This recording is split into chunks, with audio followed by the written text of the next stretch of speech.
నమస్తే, నేను Roja. Welcome to Raj news. పేరే కాదు, ఆయన మాట కూడా తీన్మార్లా మారుమోగిపోతోంది. వివాదాలు ఆయన వెంట పడతాయా, లేక ఆయనే వివాదాలను ఎత్తుకుంటారా తెలియదు కానీ, ఆ పేరు ఇప్పుడు తెలంగాణ రాజకీయాల్లో ప్రకంపనను సృష్టిస్తోంది. ఆయన అందుకున్న నినాదం ఏదైతే ఉందో అది రాజకీయాలను షేక్ చేస్తోంది. ఆయనే తీన్మార్ మల్లన్న. కాంగ్రెస్ నుంచి సస్పెన్షన్ తర్వాత ఆయన జర్నీ ఏంటి, ఆ సస్పెన్షన్ వెనక అసలు ఏం జరిగింది తెలుసుకుందాం. ప్రస్తుతం నాతో పాటు ఉన్నారు ఎమ్మెల్సీ తీన్మార్ మల్లన్న. నమస్తే అండి. నమస్తే అండి. ఎలా ఉన్నారు మల్లన్న? బాగున్నానండి. కాంగ్రెస్ నుంచి సస్పెన్షన్ తర్వాత మల్లన్నలో వచ్చిన మార్పు ఏంటి అంటే ఏం చెప్తారు? మార్పు అంటూ ఏమీ లేదు. మల్లన్న లాగానే ఉంది. కాకపోతే ప్రభుత్వంలో కొంత మార్పు వచ్చినట్టు అనిపిస్తూ ఉంది. ఎందుకంటే నేను సస్పెన్షన్ గురి కాకపోయినా నేను చెప్పాలనుకున్నదే చెప్తా. రాష్ట్ర ప్రభుత్వం తీసుకున్నటువంటి నిర్ణయము కానీ, లేకపోతే రాష్ట్ర ప్రభుత్వం చేసినటువంటి సర్వే కానీ, దాంట్లో ఉన్న లోపాలను ఎత్తి చూపాలనుకున్నా. ఈవెన్ నేను ఇవాళ మళ్ళీ కాంగ్రెస్ పార్టీలో ఉన్నా, నేను అదే అడుగుతా. నిజంగా బీసీల గురించి మాట్లాడడం పొరపాటు అయితే, ఈ కులగణంలో జరిగినటువంటి తప్పులను ఎత్తి చూపితే, సమగ్రంగా ఈ లెక్కలు లేవని బయట పెడితే, మరీ ప్రధానంగా తెలంగాణ రాష్ట్ర జనాభాలో అత్యధికంగా ఉన్నటువంటి ప్రజల పక్షాన మాట్లాడడం తప్పు అయితే, ఆ తప్పును ఇంకా 1000 సార్లు చేస్తాం. అది తప్పు కాకుండా చూసుకోవాల్సినటువంటి బాధ్యత ప్రభుత్వం. కాబట్టి నాలో ఏం మార్పు రాలేదు, ప్రభుత్వంలో మార్పు వచ్చింది. ప్రభుత్వంలో వచ్చిన మార్పు ఏంటంటే, సమగ్రంగా దేశమే ఆశ్చర్యపడే విధంగా దేశానికి ఆదర్శవంతమైనటువంటి సర్వే చేసి మేము చూపెడతామన్నటువంటి ప్రభుత్వం ఆ సర్వేను తూతు మంత్రంగా చేసి అబాసు పాలైనటువంటి పరిస్థితుల్లో వాళ్ళలో వచ్చిన మార్పు వల్ల జరిగింది తప్ప తీన్మార్ మల్లన్నలో ఎలాంటి మార్పు లేదు. ఇప్పుడు ఆ పేపర్లు ఏదైతే ఉన్నాయో, కులగణన సర్వే పేపర్లను ఆ రకంగా తగలబెట్టడం మీరు కరెక్టే అనుకుంటున్నారా? మీరు వ్యతిరేకించాలి అని అంటే వేరే రకమైనటువంటి ఆప్షన్స్ ఏం లేవా మీ ముందు? ఎలాంటి ఆప్షన్స్ ఉన్నాయండి? మళ్ళీ నా ముందు కూడా దాన్ని ఏమన్నా ప్యాక్ చేసి మళ్ళీ అధిష్టానాన్ని పంపడం, ఆ ప్రాసెస్ అంతా అయిపోయింది. నిజంగా ఎవరికైనా, నేను కాంగ్రెస్ పార్టీలో చేరడానికి బలమైన ఏకైక కారణం, రాహుల్ గాంధీ గారు కులాల వారీగా మా తలలు లెక్కబెట్టి సంపదను ఈక్వల్గా మాకు పంచుతాను అనేటువంటి ఒక చెప్పిన మాటకు, కామారెడ్డి డిక్లరేషన్లో బీసీలకు ఇచ్చినటువంటి హామీలకు 1931 తర్వాత మమ్మల్ని లెక్క పెట్టడానికి ఈ పార్టీ నిర్ణయం తీసుకుంది, ఈ నాయకుడు మా మేలు కోరుతా ఉన్నాడు అనేటువంటి ఒకే ఒక్క మాటతో కాంగ్రెస్ పార్టీలో చేరడం జరిగింది. అక్కడ రాహుల్ గాంధీ గారు సరైన నిర్ణయం తీసుకోవచ్చు, ఆయన ఆదేశాలను పాటించి అమలు చేయాల్సినటువంటి వాళ్ళు ఆయన తప్పుదోవ పట్టించే విధంగా ప్రయత్నం చేసింది. ఇక్కడ నా నిరసనను నేను ఏదో ఒక రూపంలో తెలియజేయాలి. సో మీరు 2011లో మన్మోహన్ సింగ్ గారి ప్రభుత్వం ఒక ఆర్డినెన్స్ తీసుకొచ్చినటువంటి సందర్భంలో రాహుల్ గాంధీ గారు అందులో ఎంపీగా ఉండి ఆ సొంత పార్టీ నిర్ణయాన్ని, సొంత ప్రభుత్వ నిర్ణయాన్ని మీడియా ముందు రెండుగా చీల్చి ఈ ఆర్డినెన్స్ చెత్తబుట్టలో పడేయండి అని చెప్పారు. ఓకే. సో ఆ రోజు రాహుల్ గాంధీ గారు ప్రభుత్వ నిర్ణయాన్ని ఎట్లయితే వ్యతిరేకించారు, ఈరోజు తీన్మార్ మల్లన్న ప్రభుత్వ నిర్ణయాన్ని అట్లే వ్యతిరేకించారు. నా నిరసనను ఆ స్థాయిలో చెప్పాలనుకున్నాను కాబట్టి కాల్చివేయడం జరిగింది. అసలు ఆ కులగణన సర్వేపై మీకున్నటువంటి అభ్యంతరం ఏంటి? ఒకటి, కులగణన అనేది సమగ్రంగా జరగలేదనేది మొదటి అభిప్రాయం. రెండోది, దాని ప్రారంభం నుంచే అది కొన్ని ఒడిదుడుకులకు లోనైంది. నిజంగా దేశానికి ఆదర్శవంతమైన రాహుల్ గాంధీ గారి డ్రీమ్ ప్రాజెక్టు ఇక్కడ ఎట్లా ఇంప్లిమెంట్ చేయాలి, ఎట్లా చేయాలంటే, ముఖ్యమంత్రి రేవంత్ రెడ్డి గారు ఈ కులగణన చేసేటువంటి క్రమంలో మొదటి రోజైనా పాల్గొని రాష్ట్ర ప్రజలందరికీ ఆదర్శవంతంగా మంత్రులు, ఎమ్మెల్యేలు, కార్యకర్తలు అందరూ కూడా తప్పకుండా పాల్గొనాలని చెప్పి అదొక పండుగ వాతావరణంలో చేయాల్సినటువంటి కార్యక్రమం ఉంది. మొదటి రోజే ముఖ్యమంత్రి గారు చేసుకుంటే ఆయన ఆదర్శంగా తీసుకొని మిగతా వాళ్ళు కూడా చేసుకుంటున్నారు. ఫస్ట్ స్టెప్ దాన్ని ఆయన నెగ్లెక్ట్ చేసేసింది, అక్కడ పోయింది. రెండోది, ఎమ్యునరేటర్లకు సంబంధించినటువంటి విషయంలో వాళ్ళకు సరైన శిక్షణ ఇచ్చిరా లేదా తెలియదు. దాదాపుగా ఇప్పుడు మేముంటున్నటువంటి కాంప్లెక్స్లో 70 ఇళ్లలో అసలు సర్వే చేయలేదు. అందులో 200 చిల్లర ఉంటాయి, 70 ఇళ్లలో సర్వే జరగలేదు. అక్కడ మా కో యాంకర్, మాతో పాటు వార్తలు చదివేటువంటి శ్యామ్ వాళ్ళ కపుల్ ఎక్కించారు, 2 పిల్లలు ఎక్కించారు. దీంతో పాటు మళ్ళీ క్రాస్ చెక్ చేసుకోవడానికి నేను మా టీంను క్షేత్రస్థాయికి పంపించడం జరిగింది. వారసిగూడ దగ్గర పద్మావతి కాంప్లెక్స్ అని ఉంటుంది. ఆ కాంప్లెక్స్ పోతే అసలు అటువైపు ఎమ్యునరేటరే రాలేదు. ఇట్లా కోకొల్లలుగా ఈ సర్వే పైన మాకు అనుమానాలు కలిగినాయి. ఎప్పుడైతే ఫిబ్రవరి 2 తారీఖు సాయంత్రం తెలంగాణ రాష్ట్ర ప్రభుత్వం లెక్కలను బయటపెట్టిందో, లెక్కలను బయటపెట్టిన తర్వాత ఆ లెక్కల పైన మేము వెంటనే విశ్లేషణ దిగితే అసలు లెక్కలు ఎక్కడ కూడా పొంతం లేకుండా ఉన్నాయి. ప్రధానంగా దాంట్లో మేము మానించేస్తున్నటువంటి అభ్యంతరం ఏంటంటే 2011లో క్యాస్ట్ సెన్సస్ మనం చేసినాం. క్యాస్ట్ సెన్సస్ చేస్తే అందులో caste census UPA government Congress party ప్రభుత్వమే చేసింది, మన్మోహన్ సింగ్ గారు ప్రధానిగా ఉన్నప్పుడు. అందులో తెలంగాణ ప్రాంతంలో హౌస్ హోల్డ్ సంఖ్య అంటే నివాస గృహాల సంఖ్య 83,40,000గా మనం చూపించుకున్నాం. దాంట్లో ఇవాళ ముఖ్యమంత్రి గారు ప్రెస్ మీట్లో మాట్లాడుతూ తెలంగాణ రాష్ట్రంలో మొత్తం గృహాల సంఖ్య 1,15,00,000 అని చెప్పింది. దాంట్లో 1,12,00,000 గృహాల సర్వే జరిగింది, ఇంకొక 3 లక్షల గృహాలు జరగాల్సింది అనేటువంటి మాట చెప్పారు. సో 2011లో 83 లక్షలు ఉన్నటువంటి గృహాలు ఇప్పుడు 1,15,00,000 అయినాయి. సో ఈ రెండింటి మధ్య వ్యత్యాసం 32 లక్షలు. 2011లో సెన్సస్ 3,50,00,000 సెన్సస్, కాంగ్రెస్ పార్టీ ప్రభుత్వం చేసినటువంటి అప్పుడు సెన్సస్ 83 లక్షలకు 3.5 కోట్ల మంది ఉన్నారు. కొత్తగా యాడ్ అయినటువంటి 32 లక్షల్లోంచి ఒక్కింట్లోంచి ఒక్కరినే తీసుకున్నా ఈ 3,50,00,000కు 32 లక్షలు యాడ్ చేస్తే కనీసం 3,80,00,000 పై చిలుకన పోవాలి. కానీ రాష్ట్ర ప్రభుత్వం ఏం చెప్తా ఉంది, తెలంగాణ రాష్ట్రంలో జనాభా 3,70,00,000 మంది ఉన్నారని చెప్తా. 2011 సెన్సస్లో ముస్లింల జనాభా, తెలంగాణ ప్రాంతంలో ఉన్నటువంటి ముస్లింల జనాభా 44 లక్షల చిల్లర చూపించారు. 2025 సెన్సస్లో వాళ్ళ జనాభా 44,50,000లోంచి 5,000 పోయి 44,45,000కి వచ్చింది. అంటే ఈ 14 సంవత్సరాల్లో ముస్లింల జనాభా కొత్తగా ఒక్కరు కూడా పుట్టకపోగా మీది నుంచి 5 లక్షల మంది అంటే మధ్యలో కేసీఆర్ చేసిన సర్వే బూటకం అన్నారు, దాన్ని అది అథెంటిక్ కాదని మీరు అంటున్నారు. మీ లెక్క ప్రకారమే 2011 మన సర్వేనే, ప్రస్తుతం చేసింది మన సర్వేనే. ఈ రెండింటి మధ్యలో ఉన్నటువంటి వేరియేషన్స్ మీకు చెప్తా ఉన్నా. సో ఇంత క్లియర్గా కనిపిస్తూ ఉంది తెలంగాణ రాష్ట్రంలో. ఇదైతే ప్రభుత్వ డాక్యుమెంటే కదా, తెలంగాణ సోషియో ఎకానమిక్ అవుట్లుక్. ఇక్కడ రేవంత్ రెడ్డి గారు ముఖ్యమంత్రి గారు, ఇక్కడ ఉప ముఖ్యమంత్రి గారు. ఈ సర్వే ఏది సోషియో ఎకానమిక్ సంబంధించిన అవుట్లుక్ ఇది రాష్ట్ర ప్రభుత్వం విడుదల చేసి మా ప్రతినిధులకు ఇచ్చినటువంటిది. దీంట్లో 1వ తరగతి నుంచి 10వ తరగతి వరకు చదువుతున్న వారి సంఖ్య 58,98,686 మంది ఉన్నారు. Intermediate first year second year చదువుతున్న వాళ్ళు 4,77,266 మంది ఉన్నారు. ఇక చిన్నపిల్లలు అంటే 0 వయసు నుంచి 1 రోజు నుంచి 6 సంవత్సరాల లోపు ఉన్నటువంటి పిల్లలు దాదాపుగా 14 లక్షల చిల్లర ఉన్నారు. ఓకే, ఇది ఈ డాక్యుమెంట్ చెప్తున్నటువంటి లెక్క. ఇదే ప్రభుత్వంలో మొన్న పార్లమెంట్ ఎన్నికలు జరిగితే లేటెస్ట్గా జనవరి 6 తారీఖు రోజు భారత ఎన్నికల సంఘం, వీళ్ళకైతే ఓటు హక్కు లేదు కదా, ఇప్పుడు మనం చెప్పుకున్నటువంటి వాళ్ళు దాదాపుగా 78,50,014 మంది.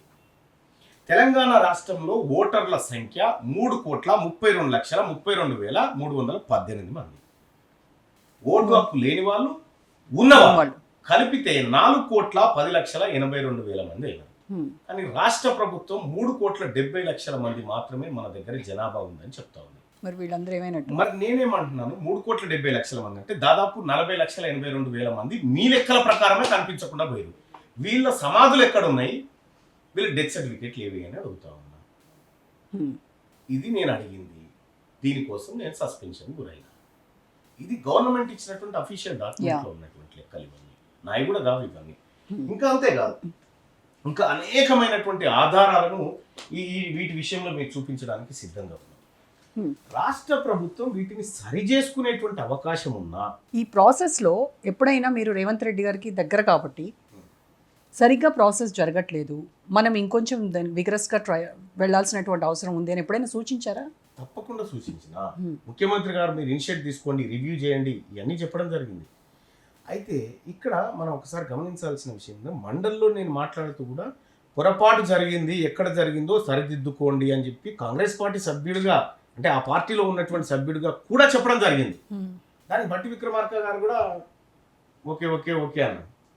తీరా 40 లక్షల మంది మన డాక్యుమెంట్లలోంచి మాయమైపోయిన తర్వాత మరి రాష్ట్ర ముఖ్యమంత్రి గారు ఈ ప్రజలకు ఏం సమాధానం చెప్తారు? ఇది దేశానికి ఆదర్శవంతమైన సర్వే ఎలా అవుతుంది? ఈ సర్వే తీసుకుపోయి రాహుల్ గాంధీ గారు మిగతా రాష్ట్రాల్లో ప్రచారం చేస్తే ఇక్కడ ఉన్నటువంటి విపక్ష పార్టీలు రేపు పొద్దున వీళ్ళ సర్వే కథ ఇదని బయట పెడితే కాంగ్రెస్ పార్టీ పరువు పోతుందా ఉంటుందా? ఈ అంశాలన్నీ నేను లేవనెత్తిన. సేమ్ టైం 44,50,000 ఉన్నటువంటి ముస్లింల నుంచి 5,000 మంది కనిపించకుండా పోయి కొత్తగా అప్పర్ క్యాస్ట్ నుంచి 16 లక్షల మంది పుట్టారు. 16 లక్షల మంది జన్మించారు. ఎంతమందికి? 16 లక్షల మందికి కొత్తగా 16 లక్షల మంది పుట్టారు. ఓకే, ఈ లెక్కల ద్వారా ఇవైపోయిన తర్వాత సరే సరిదిద్దుకునేటువంటి ఆప్షన్ ఉండే, దాన్ని మళ్ళీ నెగ్లెక్ట్ చేసినారు.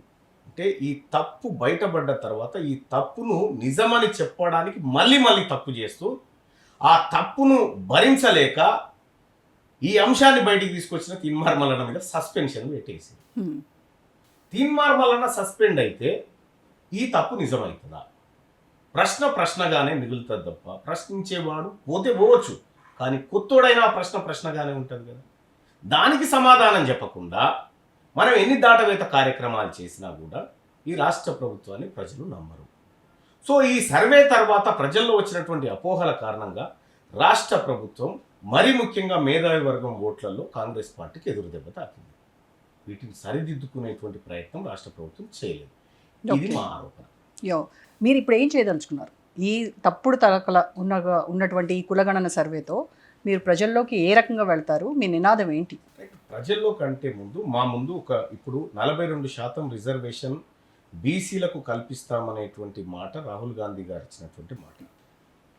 ముఖ్యమంత్రి గారు కూడా అదే చెప్తాను, 42% రిజర్వేషన్కి సంబంధించి బిల్లు పెడతామంటున్నారు. ఆ బిల్లుని ఇక్కడ దిగ్విజయంగా పాస్ చేసుకొని ముఖ్యమంత్రి గారికి నరేంద్ర మోడీ గారికి మధ్యలో ఈ మధ్య కొద్దిగా సఖ్యత ఏర్పడింది. ఎందుకంటే ఆయన కూడా స్వయంగా సీఎం గారే చెప్పిండు, నరేంద్ర మోడీ గారికి తెలంగాణ పట్ల చాలా ప్రేమ ఉంది, కానీ కొందరు అడ్డుకుంటున్నారు, ఆయన మనసులో మాట నాకు అర్థమైందని చెప్పి వాళ్ళ భావోద్వేగాలు వాళ్ళ హార్ట్లు టచ్ అయిపోయినాయి. ఇద్దరు కూడా మీరు వర్క్ చేసి వచ్చినటువంటి వాళ్ళే కదా, రెండు పార్టీలు. అవును. అయితే ఆయన సేమ్ ఈ 42% బిల్లును తీసుకొని ఆయన దగ్గర పోయి తెలంగాణ పట్ల ప్రేమ ఉన్నటువంటి నరేంద్ర మోడీ గారి దగ్గర పోయి, సార్ ఈ ప్రజలకు ఇది మేము చేసిన సర్వే, వీళ్ళకు రిజర్వేషన్ ఇద్దామనుకుంటున్నాం, మీరు సహకరించండి అని నరేంద్ర మోడీ గారిని ఒప్పించి చట్టం చేసి ఆ చట్టాన్ని 9th షెడ్యూల్లో పెట్టించేటువంటి బాధ్యత రేవంత్ రెడ్డి గారి మీద ఉంది. అది చేయించడం కోసం మేము ఆయనకు సహకరిస్తాం. ఒకవేళ 9th షెడ్యూల్లో పెట్టియకుండా ఈ రిజర్వేషన్ను వాళ్ళు అమలు చేస్తలేరని మాకు సాకులు చెప్పకూడదు. అవసరమైతే రేవంత్ రెడ్డి గారు జంతర్ మంతర్ దగ్గర ఆమరణ నిరాహార దీక్ష చేయాలి. ఓకే, అంటే జంతర్ మంతర్ దగ్గర రేవంత్ రెడ్డి గారు దీక్ష చేయడానికి ఆయనకు ఒక్కనికి భయం అయితే నేను కూడా వస్తాను, మీ సపోర్ట్ కూడా ఉంటుంది 100%. జంతర్ మంతర్ దగ్గర రేవంత్ రెడ్డి గారు నేను ఇద్దరం కలిసి నిరాహార దీక్ష చేసైనా సరే బీసీలకు 42% వాటా పట్టుకొద్దాం. మీకు జంతర్ మంతర్ దగ్గర నిరసన చేయాలి, అక్కడ రేవంత్ రెడ్డితో కూర్చోవాలి, ఎలాగైనా సరే బీసీల కోసం పోరాడాలని చిత్తశుద్ధి మీకుంది. మరి అదే సేమ్ రేవంత్ రెడ్డి నుంచి ఆశించవచ్చా? నేను ఆశిస్తా ఉన్నాను, ఎందుకంటే బీసీల పట్ల చాలా ప్రేమ దయా గుణం ఉన్నటువంటి వ్యక్తి కాబట్టి, పదే బీసీల అభ్యున్నతి గురించి మాట్లాడుతూ ఉంటాడు కాబట్టి బహుశా ఆయన నిరాహార దీక్ష దాకా ఈ అంశాన్ని తీసుకురాడేమో, నరేంద్ర మోడీ గారిని ఒప్పించి కంప్లీట్ చేస్తాడేమో అనుకుంటున్నాను. 10 ఏళ్ళు మీరు కేసీఆర్ని తిట్టి బీఆర్ఎస్ పార్టీని విపరీతంగా విమర్శించి ఇప్పుడు కులగణన సర్వే కంటే సమగ్ర సర్వేనే బెటర్ అనేటువంటి వ్యాఖ్యలు చేయడం మీకు, అంటే ఈ 10 ఏళ్ళుగా మీకు అది అప్పుడు చెప్పాలనిపించలేదా? ఇప్పుడు ఎందుకు దాని గురించి మాట్లాడుతున్నారు? అంటే నేను 10 సంవత్సరాల పాటు అప్పుడున్నటువంటి ప్రభుత్వం చర్యలు, ప్రభుత్వం విధానాలను వ్యతిరేకించిన మాట వాస్తవం. నా 10 ఏళ్ల పరంపరలో ఏ ఒక్క రోజు కూడా సమగ్ర కుటుంబ సర్వే తప్పు అని చెప్పలే. ఈ 10 ఏళ్ల హిస్టరీ చూసుకోండి, మంచి చేసిందని మంచి అని చెప్పిన. సో ఆ లెక్కలు మనం ఎక్కడ కూడా కంపేర్ చేస్తలేము, అయినా కూడా కంపేర్ చేస్తలేము. కానీ గతంలో 2,77,000 మంది ఎమ్యునరేటర్లని ఒకే రోజు గ్రామాలు, వార్డులు, ఇళ్ల మీదకి పంపి సమగ్రమైన డాటా సేకరించి, అంతకంటే ముందు అప్పుడున్నటువంటి ముఖ్యమంత్రి కేసీఆర్ గారు విస్తృతంగా దాన్ని ప్రచారం కల్పించి అందరి ఇంటి దగ్గర ఉండాల్సిందే, ఎవరైనా ఉండాల్సిందే అనేటువంటి పక్కడబంది ఏర్పాట్ల మధ్య చేసినప్పుడు, దాంతో ఇది కంపేర్ చేసినప్పుడు అది బెటర్గా కనిపిస్తూ ఉంది.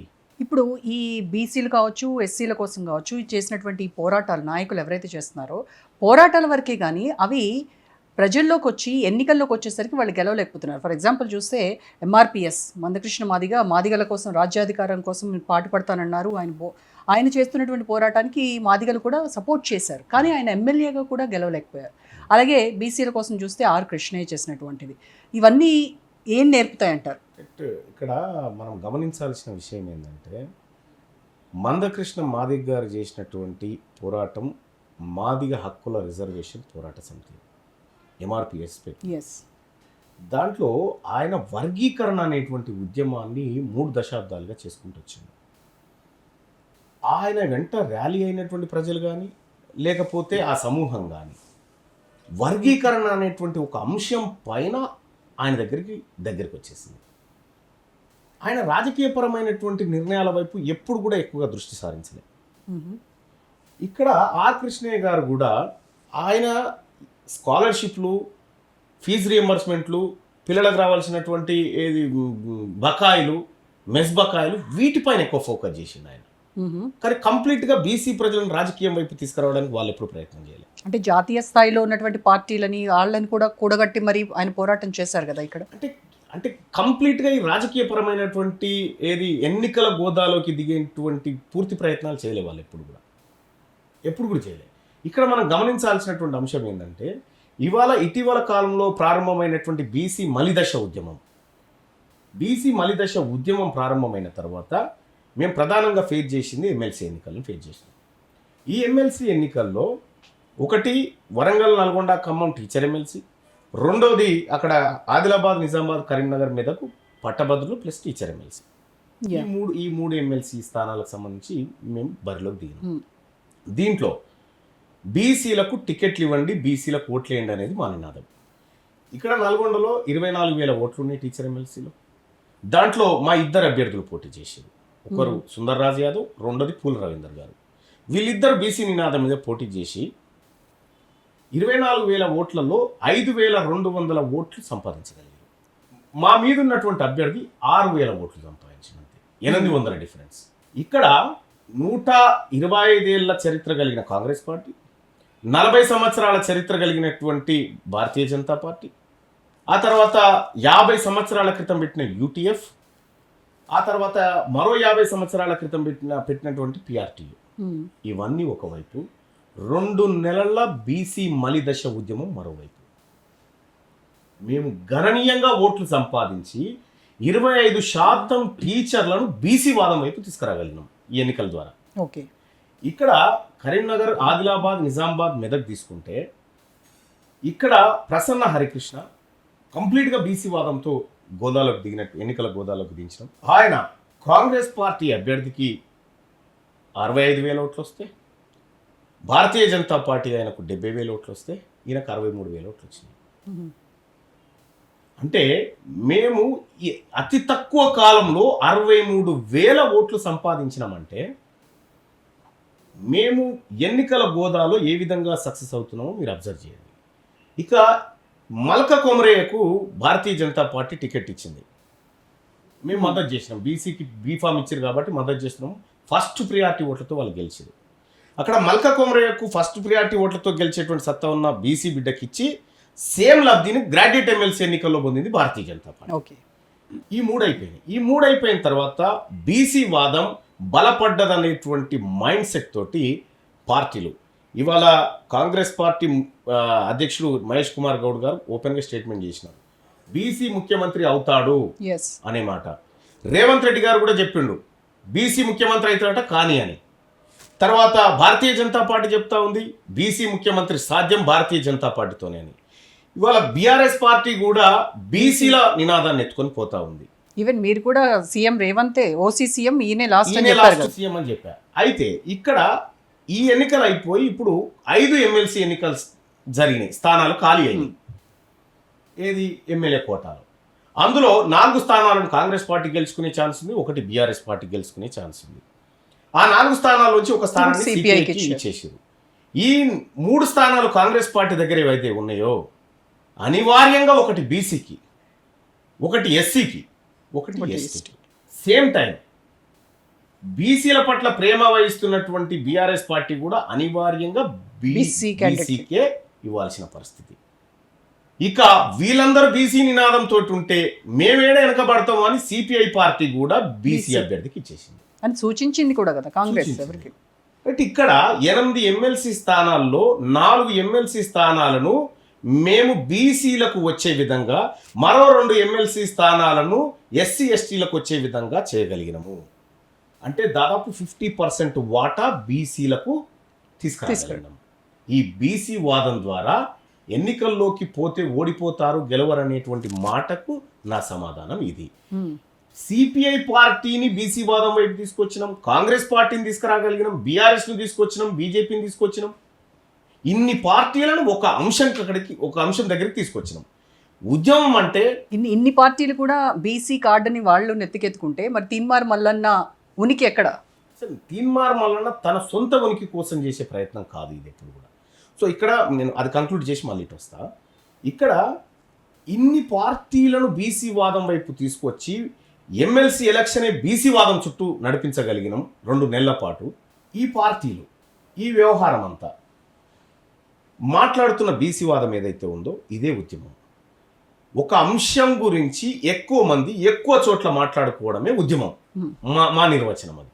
ఇవాళ బీసీ అనే అంశం గురించి అన్ని పార్టీలు మాట్లాడుకొని అన్ని నిర్ణయాలు బీసీల చుట్టూ జరిగినప్పుడు అది ఉద్యమం.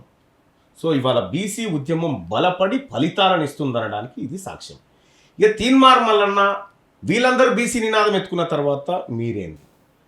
నేనేమంటున్నా, ఇప్పటికిప్పుడు రేవంత్ రెడ్డి గారిని తొలగించి కాంగ్రెస్ పార్టీ బీసీ ముఖ్యమంత్రిని చేస్తే ఐఎమ్ హ్యాపీ. తీన్మార్ మల్లన్న వ్యక్తిగత స్వార్థాల కోసం చేసేటువంటి కార్యక్రమాలు కావు ఇవి. ఒకవేళ తీన్మార్ మల్లన్నకి ఏమైనా పదవులు కావాలనుకుంటే ఈ ప్రభుత్వంతో సఖ్యత ఉండి నెరవేర్చుకోవాలి. నేను ఇక్కడికి వచ్చింది అది నా సస్పెన్షన్ లెటర్. ఫ్రేమ్ కట్టించి పెట్టుకున్నారు. అంటే అనుక్షణం మీకు గుర్తు రావాలని అంటే కాంగ్రెస్ చేసిన మీరు చూడండి. ఇప్పుడు కోమటిరెడ్డి రాజగోపాల్ రెడ్డి గారు రేవంత్ రెడ్డి గారిని వాడు బ్లాక్ మెయిలర్ దొంగ అని తిట్టిండు. కోమటిరెడ్డి వెంకటరెడ్డి గారు రేవంత్ రెడ్డి గారిని 50 కోట్లు ఇచ్చి పీసీసీ చీఫ్ పదవి తెచ్చుకుందని చెప్పి స్టేట్మెంట్ చేసిండు. ఆ తర్వాత జగ్గారెడ్డి గారు ఇవాళ మాట్లాడుతూ అసలు నాకు ఈ లిస్టు ఆశ్చర్యంగా ఉందనే మాట చెప్పిండు. చిన్నారెడ్డి గారు ప్రెస్ మీట్ పెట్టి తూడి మెగారెడ్డిని తులనాడిండు అక్కడే. వీళ్ళందరూ కూడా వాళ్ళ వ్యక్తిగతమైనటువంటి ప్రయోజనాల కోసం మాట్లాడినటువంటి వ్యక్తులు. వాళ్ళకి షోకాజ్ నోటీస్ కూడా లేదు, కానీ ప్రజల కోసం మాట్లాడి సస్పెండ్ అయినటువంటి నేను అది నాకు అమూల్యమైన పత్రంగా అడబెట్టిన. అందుకే ఫ్రేమ్ కట్టించి పెట్టిన. మరి అది ఇక తీన్మార్ మల్లన్నకు వ్యక్తిగతమైనటువంటి ఎజెండాలు ఏమీ లేవు. నా ఎజెండా బీసీ ఎజెండా. నేను నా వ్యక్తిగతమైనటువంటి అంశాలు ఉంటే, నేను ఇంకేదో పదవుల్లో ప్రాజెక్టులో ఆశించి ఉంటే అదే ముఖ్యమంత్రి గారితో సఖ్యతగా ఉండి అన్న మీరు చేయండి, మా బీసీలు ఆగమైపోయినా పర్వాలేదు మీరు చేయండి మేము అంటే నాకు ఏదో ఒకటి వచ్చేది కదా. ఇవన్నీ వదిలిపెట్టి అందుకే నేను గతంలో తాజ్ కృష్ణలో మీటింగ్ పెట్టినప్పుడు క్లియర్గా చెప్పిన, ఒకవేళ నాకు మంత్రి పదవి వద్దు, ఇవ్వాలనేటువంటి ఆలోచన మీకుంటే నా మంత్రి పదవిని వేరే బీసీకి ఇవ్వండి అని చెప్పిన. నేను ఇంత క్లారిటీగా ఉన్నా. కానీ మిమ్మల్ని విమర్శించేవాళ్ళు మొన్నటి వరకు, మొన్నేమో ఆర్టీఆర్, నిన్నేమో 7200, ఇప్పుడు వచ్చేసి బీసీ ఎజెండా. అంతే, అదే తప్ప రాజకీయాల కోసమే చేస్తున్నాడు తప్ప తీన్మార్ మల్లన్న చిత్తశుద్ధి లేనటువంటి పనులు గతంలో చేసినట్టే ఇది కూడా అని చెప్పేసి నన్ను అనేవాళ్ళు. వాళ్ళ జీవితంలో ఒక 10 మందితో చిన్న ఉద్యమాన్ని కూడా నిర్వహించలేరు. ఫస్ట్ అటువంటి వాళ్ళకి సమాధానం చెప్పాను, కానీ మీలాంటి వాళ్ళకి చెప్తాను, బాధ్యత గల మీడియాకి చెప్తాను. Right to recall. ప్రజల చేత ఎన్నుకోబడ్డటువంటి నాయకుడు 5 సంవత్సరాలు కాకుండా ప్రజలకు నచ్చకపోతే వాళ్ళు తమ ఓటును వాపసు తీసుకునేటువంటి హక్కు ప్రజలకు ఉండాలి అనేది రైట్ టు రీకాల్. నేను గెలిచిన తర్వాత ప్రజాక్షేత్రంలో రెఫరెండానికి సిద్ధమని చెప్పిన. మిర్యాలగూడలో నవంబర్ 3 తారీఖు రోజు సభ పెట్టినాం. గ్రౌండ్ నిండా ప్రజలు వచ్చారు. నేను ప్రజలకు ఒకటి చెప్పిన, తీన్మార్ మల్లన్న పనితనం మీరు అనుకున్న విధంగానే ఉందా?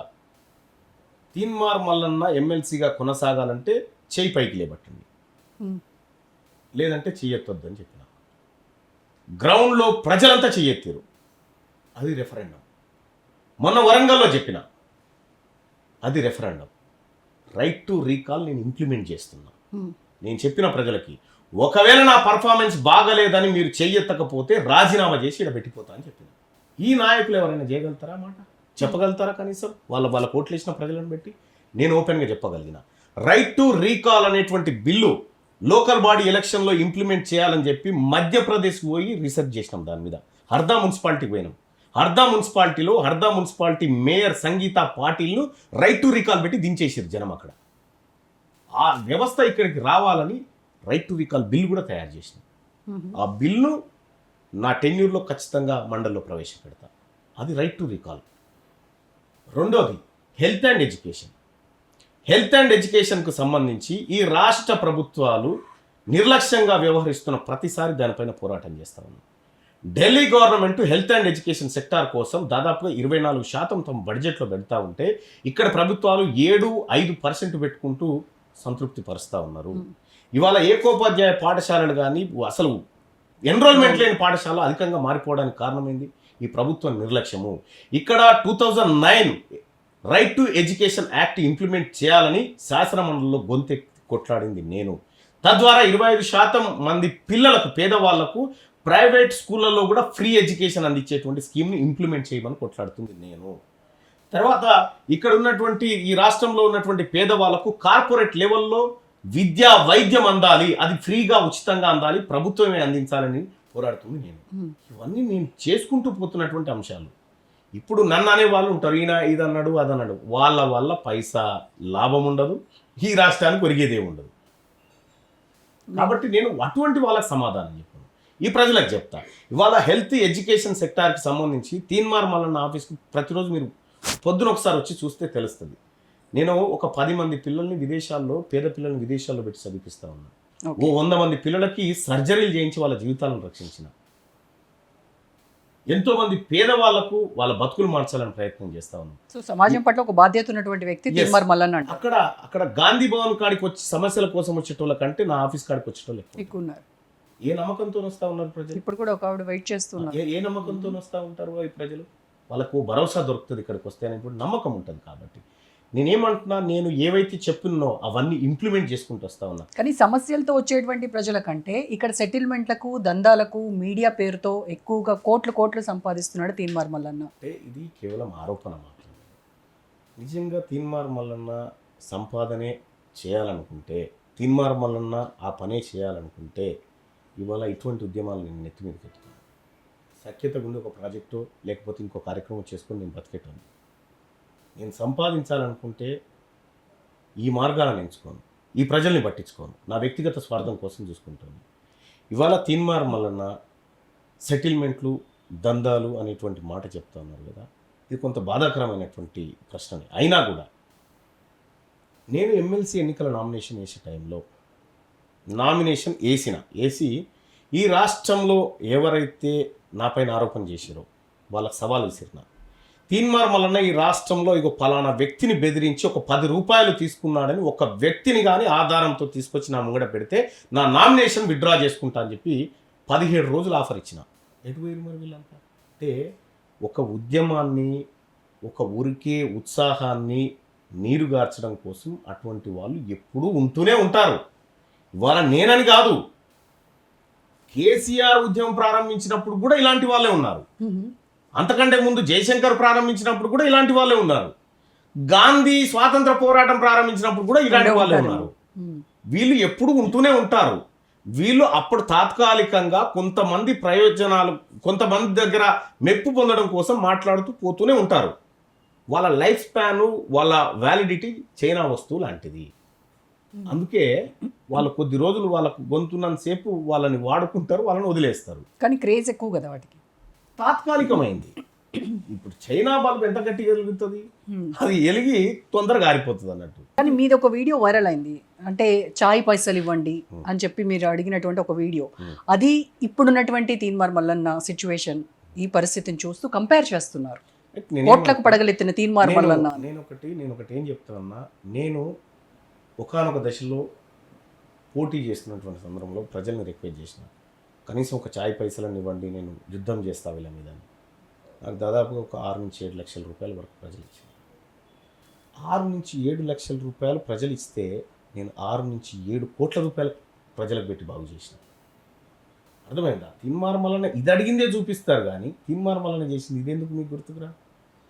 అంటే వాళ్ళ టార్గెట్ ఎంతసేపు విమర్శించాలనేది కాబట్టి వీటిని పట్టించుకోరన్నట్టు.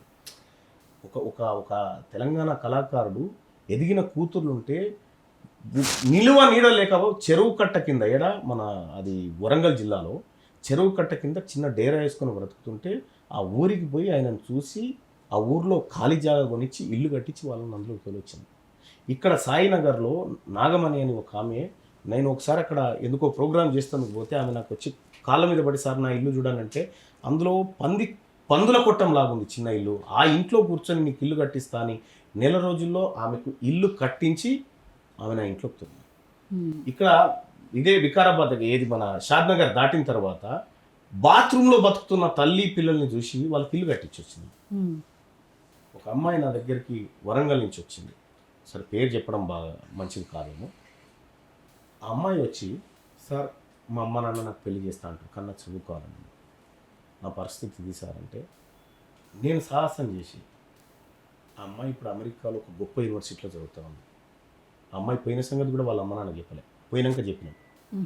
రష్యాలో చదువుతున్నారు, యూకేలో చదువుతున్నారు. ఇంత పేద పిల్లలకు మంచి ఎడ్యుకేషన్ అందిస్తూ ఉంటే అక్కడ ఒక ఫోటో కనిపిస్తుందా? ఆ ఫోటో ఒక తల్లిదండ్రి నాకు ఇచ్చిపోయిన ఫోటో. అంబేద్కర్ ఆ ఫ్యామిలీ సూసైడ్ అయి ఉండే, ఇంకా చేసుకునేటువంటి పరిస్థితిలో ఉన్నారు. అప్పుడు ఆ ఫ్యామిలీని రక్షిస్తే మమ్మల్ని ఇట్లా కాపాడినామని ఆ ఫ్యామిలీ ఇచ్చిపోయింది నాకు. ఇన్ని చేసుకుంటూ వచ్చినా ఎంతోమంది ఇక్కడ సురక్ష హాస్పిటల్ పోయి చూడండి, ఎంతోమంది పేద పిల్లలకు సర్జరీలు చేయించినా ఇంకా కొన్ని బిల్స్ కట్టాలి నేను, పాపం వాళ్ళకు కట్టేది. ఇట్లా ఇంతమంది బతుకులు మార్చాలని చెప్పి నేను ప్రయత్నం చేస్తూ ఉంటే నువ్వు ఎట్లా మారుస్తావు, వీళ్ళు ఇట్లే నాశనం కావాలి అనేటువంటి కొంతమంది చిల్లర ప్రయత్నాలు చేస్తూ ఉంటారు. దాన్ని నేను పట్టించుకున్నాను. జర్నలిస్ట్గా మొదలైన తీన్మార్ మల్లన్న ప్రస్థానం ఇప్పుడు ఎమ్మెల్సీ వరకు వచ్చింది. ఇకపై ఏ రకమైనటువంటి అడుగులు వేస్తోంది? అంటే తెలంగాణ సీఎంగా కూడా తీన్మార్ మల్లన్న అయ్యేటువంటి అవకాశాలు మెండుగా ఉన్నాయి అనేటువంటి వార్త. రోజా గారు, నేను యాక్సిడెంటల్ ఎమ్మెల్సీయే. తెలంగాణ రాష్ట్రం ఏర్పడ్డ తర్వాత రాష్ట్రంలో ప్రతిపక్షం అనేది లేకుండా పోయి, ఎక్కడోడక్కడ నిద్రపోయి, రాష్ట్రంలో ప్రజల కష్టాన్ని కనీసం ఎలుగెత్తి చాటేటోడు లేని పరిస్థితుల్లో ఒకవేళ ప్రతిపక్షాలు ఆ పనిని పర్ఫెక్ట్గా చేసి ఉంటే మీరు రాజకీయాల్లోకి వచ్చి, నేను ఎందుకు వస్తుంటే నా పని నేను చేసుకుంటున్నాను కదా. నేను అదే అడగబోతున్నాను. నేను నా పని నేను చేసుకుంటాను. అనివార్యంగా ఓ యుద్ధంలోకి దిగాల్సి వచ్చింది. దిగాక వెనక్కి తిరిగి చూసుకుని తిరగడానికి ఛాయిసే లేదు ఇందులో. ఆ యుద్ధంలోకి వచ్చిన ఆ రోజు సరే నేను ఎమ్మెల్సీగా గెలిచి ప్రయత్నం ఆ పరంపరలో రాజకీయాల గురించి చేస్తూ ఉన్నా. మీడియా కూడా కంప్లీట్గా వన్ సైడ్ ప్రభుత్వానికి అనుకూలంగా మారిపోయిన తర్వాత ఆ మీడియాలో మన వాయిస్ చెప్పనీకి కూడా లేదు. నేను పోతున్నటువంటి ప్రయాణంలో దొరికినటువంటి ఎమ్మెల్సీ ఇది. నేను కావాలని కోరుకొని ఏదో చేస్తాని, ఇది కావాల్సిందే, దీనివల్ల సంపాదించాల్సిందే అనేటువంటి ఉద్దేశంతో కాదు. నేను పోతున్నటువంటి బీసీ ఉద్యమ పోరాటం ఏదైతే ఉందో ఆ పోరాటాన్ని తీరానికి చేర్చాలి. తీరానికి చేర్చి ఈ తెలంగాణ గడ్డ మీద 75 సంవత్సరాలుగా ఏ రోజు కూడా బీసీ ముఖ్యమంత్రి కాకుండా పోయినటువంటి లోటును తీర్చాలి. ఇవాళ తీన్మార్ మల్లన్న సీఎం అనేటువంటి మాట మీరు మాట్లాడుతూ కాదు. ఈ బీసీలో పెద్దన్న పాత్ర పోషిస్తున్న ముదిరాజ్ బిడ్డలు ఉన్నారు.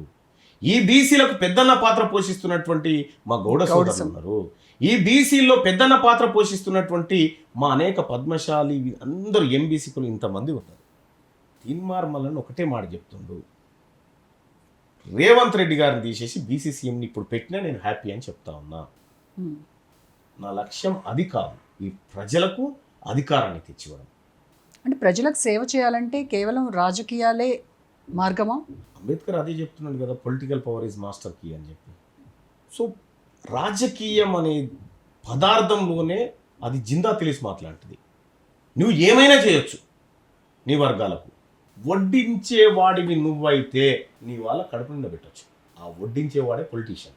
మీరు కొత్త పార్టీ పెట్టబోతున్నారా? అంటే ఇప్పుడు ఆల్రెడీ బీజేపీ నుంచి వచ్చేసారు, కాంగ్రెస్లో జాయిన్ అయ్యారు, కాంగ్రెస్ని అనివార్య పరిస్థితుల్లో బయటికి రావాల్సి వచ్చింది. రాలేదు, వాళ్ళు నిలబడ్డారు. అదే బయటే ఉన్నారు ఇప్పుడు కాంగ్రెస్ నుంచి. బీఆర్ఎస్ అంటే మీకు ఎప్పుడు కూడా మీ ప్రధాన శత్రువు. మరి ఇప్పుడు మీ చాయిస్ ఏంటి? అంటే ఒకటి, ఈ పార్టీలన్నీ బీసీ రాగాలు తీస్తున్నాయి కాబట్టి ఇదే వాదం మీద కట్టుబడి ఉంటాయా లేదా, నిజంగా ఎన్నికలు వచ్చే నాటికి బీసీల మీద ఈ ప్రేమ ఉంటుందా లేదా. ఒకవేళ లేదు అనుకో, ఈ పార్టీలన్నీ లేదాయా ఇవన్నీ మా అగ్రవర్ణాల పార్టీలు, బీసీలు ఖచ్చితంగా ఓ పార్టీ పెట్టుకొని చేసుకోవాల్సిందే అనేటువంటి అనివార్య పరిస్థితులు వాళ్ళు క్రియేట్ చేస్తే అప్పుడు ఆలోచిస్తాం. ఇప్పుడు ఈ 2-3 సంవత్సరాల కాలం పాటు మేము గ్రామీణ ప్రాంతం వరకు ప్రతి గడప వరకు బీసీ ఉద్యమాన్ని తీసుకుపోవడం మా ముందున్నటువంటి లక్ష్యం. ఇప్పుడు పార్టీలు పెట్టే ఆలోచనలో కానీ ఇంకో వ్యవహారం కానీ మేము చేయట్లేదు. సో ఆ అవకాశం కూడా రాజకీయ పార్టీలే ఇస్తే మీకు పార్టీ అనివార్యతను కల్పిస్తే, యా, అది కల్పించినప్పుడు ఆలోచన చేస్తాం. ఓకే. అంటే ఒక కొత్త పార్టీని స్థాపించి దాన్ని ప్రజల్లోకి తీసుకెళ్ళడం అంటే చాలా డబ్బుతో కూడుకున్నటువంటి వ్యవహారం. మరి అంత సత్తా మల్లన్నకుందా? అంటే ఒకటేమంటున్నా, రాజకీయాలు కేసీఆర్ గారు తెలంగాణ ఉద్యమం చేసే టైంలో ఏమీ లేదు, ఒక ఉద్యమం నిలబెట్టింది. ఒక కాజులోంచి పార్టీ పుట్టినప్పుడు దానికి డబ్బులు ఎక్కట్లేదు. చరిత్ర ఇదే చెప్పింది. స్వాతంత్ర పోరాటంలోంచి గనక కాంగ్రెస్ పార్టీ ఎట్లయితే పుట్టిందో, ఒక హిందుత్వ పోరాటంలోంచి భారతీయ జనతా పార్టీ ఎట్లయితే పుట్టిందో, ఒక తెలంగాణ పోరాటం నుంచి బీఆర్ఎస్ పార్టీ ఎట్లయితే పుట్టిందో, ఒక బీసీ ఉద్యమం నుంచి కూడా పుడితే ఆ పార్టీకి ఇవన్నీ అవసరం లేదు. నిజంగా డబ్బులతోని రాజకీయాలు చేయొచ్చు అనుకుంటే, డబ్బులు లేక ఎన్టీ రామారావు గారు కల్వకుర్తి కాడ ఓడిపోలేదు, డబ్బులు లేక ఇందిరాగాంధీ గారు ఓడిపోలేదు, డబ్బులు లేక జనసేన పవన్ కళ్యాణ్ ఓడిపోలేదు 2019లో. మరి ఆయనకి అన్ని అండదండలు ఉన్నాయి కదా. విషయం ఏంటంటే, ప్రజలు ఈయన మా నాయకుడుగా ఉండాలి అని డిసైడ్ అయితే ఇవేవి పనిచేయవు.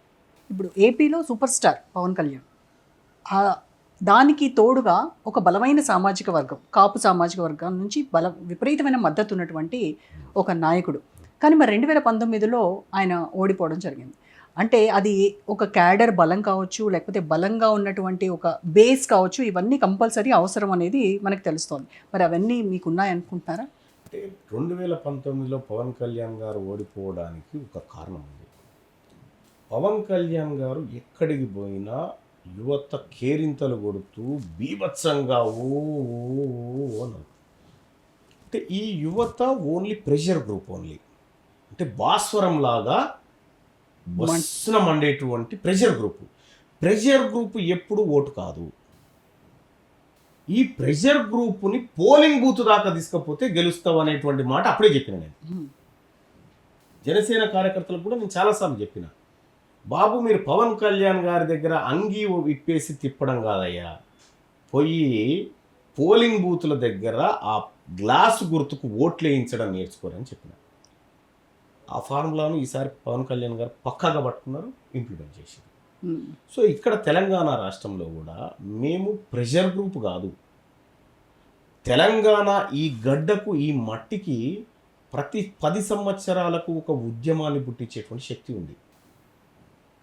మీరు తెలంగాణ సాయుధ రైతాంగ పోరాటం తీసుకున్నా, నిజాం వ్యతిరేక పోరాటం తీసుకున్నా, నక్సల్బరీ ఉద్యమం తీసుకున్నా, ఆ తర్వాత తెలంగాణ ఉద్యమం తీసుకున్నా మలిదశ, ఆ తర్వాత ఇప్పుడు బీసీ ఉద్యమం తీసుకున్నా, ప్రతి 10 ఏళ్ళ కొద్ది పుట్టుకుంటూ వచ్చింది. మీరు చూడండి, ఈ మట్టికి ఆ ఫ్లేవర్ ఉంది. ఆ ఫ్లేవరు రాజకీయాలని, రాజకీయ నాయకుల పార్టీలను కూడా తలకిందులు చేస్తుంది. అటువంటి శక్తి ఉన్నటువంటి ఈ గడ్డ మీద మిగిలిపోయిన ఏకైక పోరాటం బీసీల పోరాటం, అది ప్రారంభమైంది. ఇప్పుడు తెలంగాణ ఉద్యమంతో బీఆర్ఎస్ పార్టీ పుట్టిందన్నారు. ఆనాటి పరిస్థితులు వేరు. తెలంగాణ ఉద్యమం ఒక సెంటిమెంట్, మొత్తం రాష్ట్రం అంతా కదిలొచ్చి పోరాడినటువంటి పరిస్థితులు. మరి ఇప్పుడు అలాంటి పరిస్థితి ఉందా? అంటే బీసీలకు యాక్చువల్గా ఎన్నికల్లో గెలుపోవటములు డిసైడ్ చేసేటువంటి శక్తి ఉంది. ఆ డిసైడింగ్ ఫ్యాక్టర్ బీసీలు అవుతున్నారు. కానీ ఎందుకో ఎన్నికలకు వచ్చేసరికి అందులో ఉన్నటువంటి వర్గాల విభేదాల వల్లనో ఎందుకనో కానీ మరి నేను అంత ఇంత ముందుకే చెప్పిన, గతంలో బీసీల రాజకీయం వేరు, హ్మ్. ఇప్పుడు బీసీల రాజకీయం వేరు. ఇప్పుడు ఐక్యంగా ఉన్నారంటారు. ఇప్పుడు ఐక్యంగా ఉండి ఐక్యంగా ఉన్నారు కాబట్టే అక్కడ 63,000 ఓట్లు, ఇక్కడ 5,500 ఓట్లు సంపాదించగలిగారు. ఆ ఐక్యత ఓటర్లు అల్టిమేట్గా మన ప్రోగ్రెస్ రిపోర్ట్ ఎన్నికలే కదా, ఆ ప్రజలు ఓటు రూపంలో తీర్పిచ్చినప్పుడు ఆ అభిప్రాయం రిఫ్లెక్ట్ అయిన తర్వాత ఎన్నికల గోదాల్లో ఇక్కడ ఆల్ ఫోర్స్ నరేందర్ రెడ్డి గారు గెలిచేటువంటి అభ్యర్థిని హ్మ్. ఓడగొట్టగలిగినాం. నిజంగా హరికృష్ణ గారి సెకండ్ పొజిషన్లో ఉంటే ఇవాళ సీటు మాదే. కేవలం ఒక 7-8 వేల ఓట్లు కనుక మా చేతిలోకి వచ్చి ఉంటే ఆ సీటు మాదే. ఇక్కడ ఇద్దరు అభ్యర్థులు పోటీ చేయకుండా ఒకే అభ్యర్థి పోటీ చేస్తే ఈ సీటు మాదే. సో ఇట్లా చిన్న చిన్న లోపాలు అక్కడ జరిగినాయి. వాటిని రెక్టిఫై చేసుకొని మళ్ళీ కొత్త పందాతో ఎన్నికల యుద్ధంలోకి దిగుతాం. కాబట్టి అప్పుడు ఉన్నటువంటి బీసీ ఉద్యమాలు వేరు, ఇప్పుడు పుట్టిన మలిదశ బీసీ ఉద్యమం వేరు. జానారెడ్డికి మీకు ఏంటి వైరం? జానారెడ్డి కళ్ళలో ఆనందం చూడడానికే తీన్మార్ మల్లన్నని సస్పెండ్ చేశారు అనే ఒక టాక్ నడుస్తూ ఉంది. జానారెడ్డి గారు వాళ్ళ అబ్బాయిలు కూడా ఎన్నికల్లో పోటీ చేసినప్పుడు నేను ప్రచారం చేసిన, మా ఎన్నికల్లో ఆయన ప్రచారం చేసిన. ఒకరోజు సీఎం గారు ఇదే క్యాస్ట్ సెన్సస్ మీద రివ్యూ మీటింగ్ పెట్టాడు. లోకల్ బాడీ ఎలక్షన్లో ఎట్లా చేద్దాం, బీసీలకు 42% ఎట్లా ఇద్దాం అనేటువంటి రివ్యూ పెడితే దానికి నన్ను కూడా పిలిచింది. నేను పోయిన తర్వాత జానారెడ్డి గారు కూర్చున్నారు అక్కడ. ఈ లోకల్ బాడీ ఎలక్షన్కి పోదామంటే మరి 42 ఇస్తాను కదా, ఇది ఇవ్వాలి కదా అని నేనున్నా. జానారెడ్డి గారు ఏమంటాడు, ఇది స్కిప్ చేద్దామని చెప్తుండు. అంటే ఏంది నీ కుట్రేంది, స్కిప్ చేయడం ఏంది అని నేను సీరియస్ అయినా. ఆ రోజు నుంచి ఈ కాస్ట్ సెన్సస్ లోకల్ బాడీ ఎలక్షన్లో రిజర్వేషన్ అంశం వచ్చిన ప్రతిసారి జానారెడ్డి గారు రివ్యూ మీటింగ్లోకి అటెండ్ అయ్యాను. నువ్వు స్కిప్ చేద్దామనేటువంటి మాట ఎంత ఈజీగా చెప్పగలిగినావు? అది మా జాతుల ఆత్మగౌరవం కదా, దాన్ని దెబ్బకొట్టాలని చూసినప్పుడు నువ్వు మాకు శత్రువు అవుతావు కానీ మిత్రుని ఎట్లయితావు? అది అప్పటి నుంచి అలా మొదలైంది. అప్పటి నుంచే జరిగింది ఇదంతా. ఆయన స్కిప్ చేద్దాం అన్నది మిమ్మల్ని స్కిప్ చేసేంత వరకు వచ్చింది. నన్ను స్కిప్ చేసి వాళ్ళు చేసేది ఏం లేదులే కదా. నేనేమంటున్నా, తీన్మార్ మల్లన్నను స్కిప్ చేసి వాళ్ళు సాధించేది ఏం లేదు, పైపెచ్చు వాళ్ళకి ఇంకా ఆగమే అంతే తప్ప. కానీ నన్ను స్కిప్ చేసి చేసేది ఏం లేదు. కాకపోతే ఏంటంటే వాళ్ళలో దాగినటువంటి కుట్రను నేను పసిగట్టగలిగిన, బీసీలారా మన శత్రువు ఇతడే అని చెప్పగలిగిన. పలికేది మల్లన్న కానీ పలికించేది వారు ఎవరో అన్న చర్చ జోరుగా సాగుతోంది. మీ వెనక ఎవరున్నారు? బీసీ ప్రజలు ఉన్నారు నా వెనకాల బీసీ మేధావి వర్గం ఉంది, నా వెనకాల బీసీ అడ్వకేట్లు ఉన్నారు, బీసీ ఎంప్లాయీస్ ఉన్నారు, బీసీ డాక్టర్స్ ఉన్నారు. వీళ్ళే ఇంతమంది బీసీ ప్రొఫెసర్లు ఉన్నారు, ఇంటలెక్చువల్ గ్రూప్ ఉంది, ఇంతమంది మా వెనకాల ఉన్నారు. ఎస్, మీరు అన్నది కరెక్టే, వీళ్ళందరూ కలిసి పలికిస్తున్నారు మొత్తం. పలికించేది మొత్తం బీసీలే. బీసీ రేవంత్ రెడ్డిని ఎందుకు నేరుగా ఎప్పుడు తీన్మార్ మల్లన్న విమర్శించలేదు, అంత ఘాటైన విమర్శలు చేయలేదు? కేసీఆర్ గారు అధికారంలో ఉన్నప్పుడు సర్వాంతర్యామి, అసలు ఆయనను రెండు కళ్ళు తెరిచి చూసే శక్తి కూడా ఎవరి దగ్గర లేదు. ఆయన అంత బలవంతమైనటువంటి ముఖ్యమంత్రి, శక్తి స్వరూపుడు అనేటువంటి మాట తెచ్చింది. అతని పైన ఆ శక్తిని తగ్గించడం కోసం బలమైన పోరాటమే చేసినాం. 100 రోజుల పాటు జైలు జీవితాలు గడిపినాం, 100 కేసులు ఎదుర్కొన్నాం, 100 దాడులు ఎదుర్కొన్నాం, ఇవన్నీ చేసినాం. అయితే అంతటి ప్రయోగం ఈయన మీద అక్కర్లేదు. ఎందుకంటే ఈయన ఎంత బలహీనుడో మనకు తెలుసు. ఈయన ప్రభుత్వానికి పాడే ఈయననే వేసుకుంటాడు, ప్రతిపక్షాల దాకా కూడా ఛాన్స్ ఇవ్వడు. కాబట్టి అంత అవసరం ఇక్కడ పడకపోవచ్చు. ఇప్పుడు తెలంగాణ సీఎం మరి బీసీ వాళ్ళు కనుక, బీసీ మీ వాళ్ళందరి నుంచి ఫోర్స్ వస్తే, వాళ్ళు కనుక ఒత్తిడి చేస్తే రేపు మీరే మరి సీఎం అభ్యర్థిగా ఉండడానికి ఓకేనా? ఇప్పుడు నేను చేయాల్సినటువంటి పని ప్రజలను చైతన్యవంతం చేయడం. తీన్మార్ మల్లన్న ఒక్కడే ఉండా ఈ తెలంగాణ రాష్ట్రంలో బీసీ 2 కోట్ల మంది ఉన్నాం. 2 కోట్ల మంది ప్రజలు వాళ్ళ ముఖ్యమంత్రి, కానీ వాళ్ళందరినీ ఏకతాటిపైకి తీసుకొచ్చే ప్రయత్నం చేస్తోంది. మరి నేను కేవలం కార్యకర్తగా మాత్రమే నా ప్రయత్నాన్ని చేస్తూ ఉన్నా. నా కార్యకర్తగా మాత్రమే ఓ ప్రయత్నాన్ని నేను చేస్తూ ఉన్నా. నాలాగా పనిచేస్తున్నటువంటి వాళ్ళు ఆర్ కృష్ణయ్య గారు కానీ, శ్రీనివాస్ గౌడ్ గారు కానీ, వక్లాభరణం కృష్ణమోహన్ గారు కానీ, చిరంజీవులు గారు కానీ, ప్రొఫెసర్లు కానీ వీళ్ళందరూ వాళ్ళ వాళ్ళ స్థాయిలో నాలాగా పనిచేసుకుంటూ వస్తూ ఉన్నారు. కాబట్టి ప్రజలకు మా ముఖ్యమంత్రి ఎవరు ఉండాలనేది ప్రజలు డిసైడ్ చేసుకుంటారు. తీన్మార్ మల్లన్న అనుకుంటే కాదు, లేకపోతే ఇంకోరు అనుకుంటే కాదు. మేము ఫస్ట్ మా ఉద్యమాన్ని నిర్మించాలి, మా ముందున్న టాస్క్ అది. ఇప్పుడు రేపటి నుంచి జరిగిపోయే అసెంబ్లీ సమావేశాల్లో మండలిలో ఏ రకమైనటువంటి స్ట్రాటజీతో వెళ్తున్నారు? మీరు చూడండి, నాకు మైకే ఇయ్యారు, మీరు చూడండి. ఎందుకంటే వాళ్ళ భయం వాళ్ళకు ఉంటుంది. తీన్మార్ మల్లన్న మైక్ ఇస్తే ఇక ఎట్లుంటుంది అనేది వాళ్ళకి తెలుసు. కానీ నాకు హక్కుగా రావాల్సినటువంటి మాట్లాడేటువంటి అవకాశం ఖచ్చితంగా తీసుకుంటాను. తీసుకున్న ప్రతి క్షణాన్ని నాకు వచ్చినటువంటి 10 నిమిషాలు వస్తే అందులో ప్రతి సెకండును ప్రజల మంచి కోసం వినియోగిస్తా. ఇది మాత్రం చెప్పగలుగుతున్నా. ప్రజలకు మేలు జరిగే విధంగా నా సభా సమయాన్ని నేను వినియోగిస్తా. సో చాలా అంశాలు ఉన్నాయి మాట్లాడడానికి.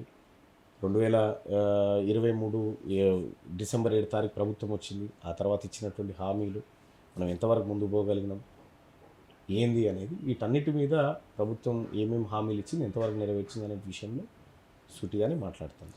బీసీ విషయం కాసేపు పక్కన పెడితే కాంగ్రెస్ 15 నెలల పాలనని ఎలా చూస్తున్నారు? ప్రజల్లో ఏ రకమైనటువంటి సంతృప్తి ఉందంటారు? మన ఫలితాలను చూసినాం కదా, ఇంకా చూసేది ఏముంది దాంట్లో. అంటే ఒక మేధావి వర్గం, ఇప్పుడు ముఖ్యమంత్రి గారు రేవంత్ రెడ్డి గారు కరీంనగర్, నిజామాబాదు, మంచిర్యాల మీటింగ్ పోయి అక్కడ ఆయన కొన్ని ఏకరువు పెట్టిండు. మా ప్రభుత్వం మీకు మంచి చేసింది అనుకుంటేనే మాకు ఓటేయండి అని అన్నారు. 2 లక్షల ఓట్లు, 1,20,000 మంది మీరు మంచి చేయలేదని ఓటేయాలి. అది కులమానం కదా. ప్రోగ్రెస్ రిపోర్ట్ అదే కదా. మేధావి వర్గమే, గ్రాడ్యుయేట్సే మేధావి వర్గమే నువ్వు మాకు వద్దని చెప్పారు. సామాన్యుల దగ్గరికి పరిస్థితి ఇంకా ఘోరంగా ఉంటుంది. రేపు స్థానిక సంస్థల పరిస్థితి ఏంటంటారు? అత్యంత ఘోరంగా ఉంటుంది. కేసీఆర్ గారు ముఖ్యమంత్రిగా ఉన్న కాలంలో వచ్చిన బై ఎలక్షన్స్ కానీ, లోకల్ బాడీస్ కానీ, అవి కంప్లీట్గా వాళ్ళ ఆధీనంలో, వాళ్ళ కన్సర్న్లో జరిగేది. సరే, ఈ ప్రభుత్వం కొంత అధికార దుర్వినియోగానికి పాల్పడకపోవచ్చు కాక, కాంగ్రెస్ పార్టీ ప్రభుత్వం. కానీ అల్టిమేట్గా ప్రజా అభిప్రాయం అనేది ప్రభుత్వానికి అనుకూలంగా లేదంటే వ్యతిరేకంగా ఉన్నట్టే లెక్క. అది మరింత బలపడే అవకాశం స్థానిక సంస్థల ఎన్నికల వరకు కనిపిస్తూ ఉంది. సో కాబట్టి అతి తక్కువ కాలంలో ప్రజా వ్యతిరేకతను మూటగట్టుకున్నటువంటి ప్రభుత్వంగా కనిపిస్తూ ఉంది ప్రజల్లో. అందుకేనా ప్రతి నిర్ణయం కూడా ఏఐసిసి వేదికగా తీసుకుంటా ఉన్నారు. రీసెంట్గా ఎమ్మెల్యే కోట, ఎమ్మెల్సీ ఎన్నికలు కూడా, అభ్యర్థులు కూడా ఏఐసిసినే రంగంలోకి దిగి నేరుగా అభ్యర్థులను వాళ్లే ఖరారు చేసినటువంటి పరిస్థితి. నిర్ణయం అనేది పార్టీ నిర్ణయం కాబట్టి, అంటే రేవంత్ రెడ్డి ఇచ్చినటువంటి లిస్ట్ను అసలు కనీసం కన్సిడర్ కూడా చేయకుండా, ఆయన ఇచ్చిన లిస్ట్ను మనం చూడలేదు, వాస్తవానికి నేనైతే చూడలేదు. కాకపోతే రకరకాల పేర్లు అయితే వినిపించాయి. ఆ పేర్లు పరిశీలిస్తున్నప్పుడు అద్దంకి దయాకర్ గారికి ఖచ్చితంగా కాంగ్రెస్ పార్టీ ఇవ్వాలని నిర్ణయం తీసుకుంది, ఇచ్చేసింది. శంకర్ నాయక్ గారు 3 దశాబ్దాలుగా వాళ్ళ కుటుంబం కాంగ్రెస్ పార్టీలో ఉంది, ఇచ్చేసింది. విజయశాంతి గారికి ఖర్గే గారు వాళ్ళందరూ అప్పట్లో హామీ ఇచ్చినారు, ఇచ్చేసినారు. బహుశా ఈయన చెప్పిన వాళ్ళు ఇవ్వకపోవచ్చు. ఈయన చెప్పింది వేం నరేందర్ రెడ్డి వాళ్ళు అని ఉంటాడు. కాకపోతే అది పూర్తిగా అధిష్టానం పక్కన పెట్టినట్టుగా అయితే కనిపిస్తూ ఉంది. మన ఊహాజనితమైనటువంటి విషయం, ఇది వాస్తవం అని చెప్పడానికి కూడా వీలు. అంటే రేవంత్ రెడ్డి ఢిల్లీకి వెళ్ళిన 6 నెలలుగా అపాయింట్మెంట్ దొరకట్లేదు రాహుల్ గాంధీది. అంటే వాళ్ళిద్దరి మధ్య గ్యాప్ వచ్చింది. రాహుల్ రేవంత్ రెడ్డి పాలనపై అసంతృప్తిగా ఉన్నారు అనడానికి ఇవే నిదర్శనం అంటున్నారు. అంటే ఒకటి, మనం ఇంకొక కులమానాన్ని చూసుకోవచ్చు. ఒకసారి సమగ్ర కుల సర్వే చేసిన తర్వాత ఆ సమగ్ర కుల సర్వే తప్పు అని రాహుల్ గాంధీ గారు భావించి ఆగ్రహం వ్యక్తం చేస్తేనే మళ్ళీ సర్వేకి ఆదేశాలు ఇచ్చింది. తీరా ఈ సర్వే తర్వాత కూడా మళ్ళీ ఆయన కన్నెర చేసినట్టుగా అనిపిస్తూ ఉంది. అందుకే ఒక సపరేట్ కమిటీని వేసాడు దీని మీద. కంచాయిలే గారు వీళ్ళందరినీ పెట్టి కమిటీని వేసినారు, ఏం జరుగుతూ ఉంది అనేటువంటి అంశం. అది కాకుండా ఇటీవల కాలంలో ఎమ్మెల్సీ ఎన్నికల ప్రచారంలోకి పోయి సొంత పార్టీ అభ్యర్థి, ఈయన గెలిచినా గెలవకపోయినా మాకు పెద్ద సంబంధమే లేదని చెప్పడం, వాళ్ళు నరేంద్ర మోడీ గారు బొమ్మ పెట్టుకొని గెలవడం, పరోక్షంగా శత్రువుకు సహకరిస్తున్నాడు అనేటువంటి ఒక ఆలోచన మాత్రం అధిష్టానంలో కలిగినట్టుగా అనిపిస్తూ ఉంది. అంటే కాంగ్రెస్ బీజేపీ రెండు కలిసిపోయాయంటారా? నేను ఆ మాట చెప్పాను.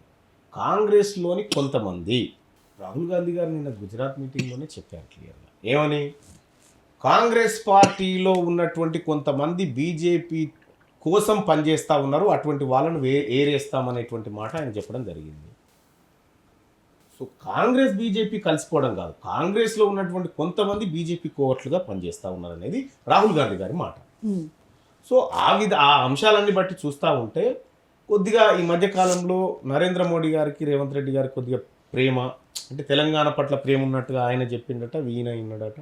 సో ఇదంతా చూస్తూ ఉంటే కొద్దిగా వీళ్ళ మధ్యలో, ఎందుకంటే గతంలో ఆర్ఎస్ఎస్ ఏబీవీపీ నుంచి పనిచేసినటువంటి వ్యక్తి పైపెచ్చు ఇటీవల కాలంలో భారతీయ జనతా పార్టీ ఒక మాటను పదే పదే వాడుతూ ఉంది. ఏమనంటే, మేము అధికారంలో లేని రాష్ట్రాలలో మా భావజాలం ఉన్న ఆర్ఎస్ఎస్ బిడ్డలే ముఖ్యమంత్రిగా ఉన్నారన్నమాట చెప్తా ఉన్నారు వాళ్ళు. సో ఈ అంశాలన్నీ చూసినప్పుడు కొద్దిగా బీజేపీకి రేవంత్ రెడ్డి గారు ఫేవర్గా ఉన్నట్టుగా కనిపిస్తూ ఉంది, కాంగ్రెస్ పార్టీ కాదు. కానీ మరి కాంగ్రెస్ వాళ్ళేమో బీజేపీకి గెలుపు కోసం బీఆర్ఎస్ఏ పరోక్షంగా సహాయపడుతూ ఉన్నారు. ఓపెన్గా కవిత గారు స్టేట్మెంట్ చేశారు, బీసీల కోట్లేయండి అని. బీజేపీ కోట్లేయమని చెప్పలే, బీసీల కోట్లేయమని చెప్పారు. సో సరే, మన తప్పులు కప్పిపుచ్చుకోవడానికి, మన మన పరువు నిలబెట్టుకోవడానికి మనం నింద వేస్తే వేయొచ్చు, అది రాజకీయాల్లో సహజం కూడా. కానీ వాస్తవాలు ఏంటి అనేది అయితే ప్రజలు గమనిస్తూ ఉన్నారు కదా. ఎస్. సో వాటిని మనం బయటికి ఏమన్నా మాట్లాడితే ఇక్కడ అంతరాత్మ అనేది ఉంటుంది. అరే నువ్వు మాట్లాడిన తప్పురా అనేటువంటి మాట ఇంటర్నల్గా చెప్తా ఉంటుంది. అది తెలుసు కదా. అంతరాత్మ చెప్పిన విషయాలను సరిదిద్దుకోవాలి. ఫైనల్గా మీ తక్షణ కర్తవ్యం.